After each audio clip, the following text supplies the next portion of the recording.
at police headquarters in Paris, where tonight 7 photographers are once again being questioned about the crash that killed the Princess of Wales. But from the corridors of the investigation, other startling news. The driver of the Princess's car was drunk.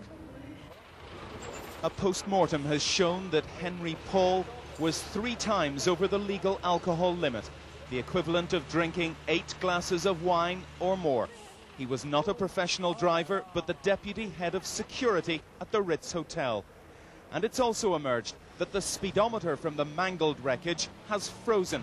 Investigators now know that when the Mercedes entered the tunnel, it was travelling at 196 kilometers an hour, 121 miles an hour.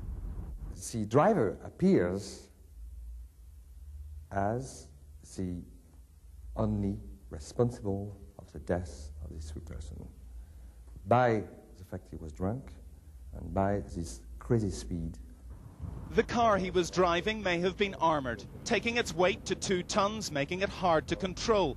The Al Fayed-owned Ritz Hotel say he'd driven it before. But the family's lawyer says the fact that he'd been drinking makes no difference. Cette information ne change absolument rien. It changes nothing, he says. The photographers are to blame for chasing the princess in the first place. Do you accept responsibility for the fact that your driver, the Al Fayed driver, was drunk?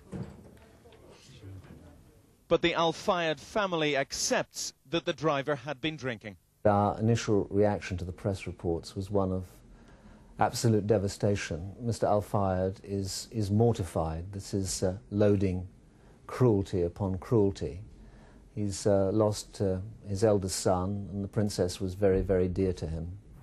For some in Paris, it is clear who is to blame, and there is no dispute that photographers on motorbikes, 7 of whom are seen here after their detention by police, were chasing the princess and reached the crash quickly.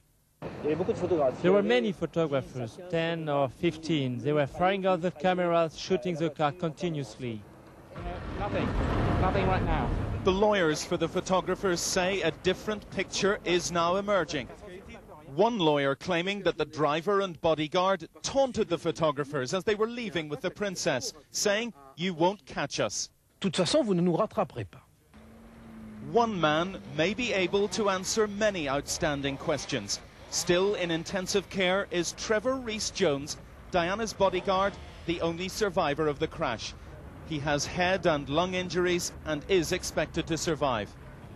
The police may also have evidence from video cameras mounted along the route the car followed before it crashed. They've also raided the offices of major photo agencies in Paris, looking for the stills the paparazzi took of the chase and the crash. As the questions linger, so too does the sense of loss and tragedy. At the British Embassy, a book of condolence already signed by hundreds of Parisians. At the scene of the crash, a Union flag and flowers.